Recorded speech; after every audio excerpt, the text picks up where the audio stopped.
দর্শক আসসালামু আলাইকুম। আমি মোহাম্মদ ভাসানী মিয়া। আমি চলে এলাম শহর থেকে। আমি এখানে আমার 3-4 বিঘা জমি আছে নদীর পাশেই। আপনারা যদি এরকম করে আবাদ করেন উন্নত করতে পারবেন। নদীর কাছে জায়গা তাতে কি হয়েছে জমি। আপনারা যদি দেশকে উন্নতি করতে চান নদীর পাশে খালি জায়গায় আবাদ করবেন।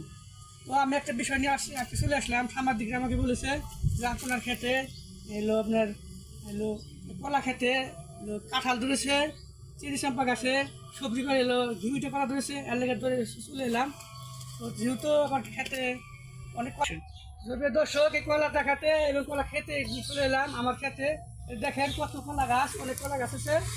এখানে আমি কলা খাবো, আপনার কলা যে কাঁঠাল খাবো, এগুলো আপনার সাথে থাকবেন।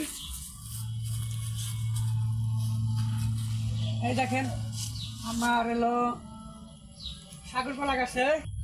এই দর্শক, এই যে আমার গাছে কলা ধরছে। দর্শক, এই যে কলা ছাড়াইলাম, কলা খাবো। আমি তো প্রথমে বিশ্বাস করতে পারিনি যে সাগর কলা গাছে সবজি কলা ধরে কাঁঠাল ধরে। এই যে কাঁঠাল ধরছে, কাঁঠাল রাখছে সেখানে। এই পাকছে নাকি?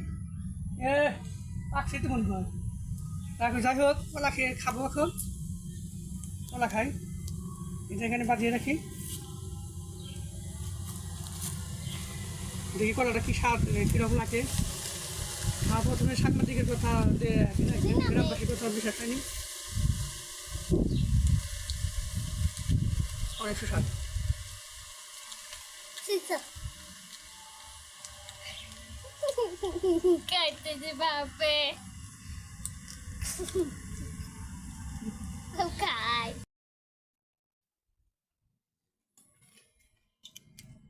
দর্শক, অবাক কাণ্ড, সাগর কলা গাছে হিমিটা কলা ধরছে, খেতে অনেক সুস্বাদ পাকছে। আপনার যদি কেউ খেতে চান আর যোগাযোগ করে। কাঁঠাল আছে, কাঁঠাল এখন খাবো না, হয়তো তেমন পাকে নেই, রুয়া বের করা যাবে না, এই জন্য খাবো না, কলা খেয়ে নেই।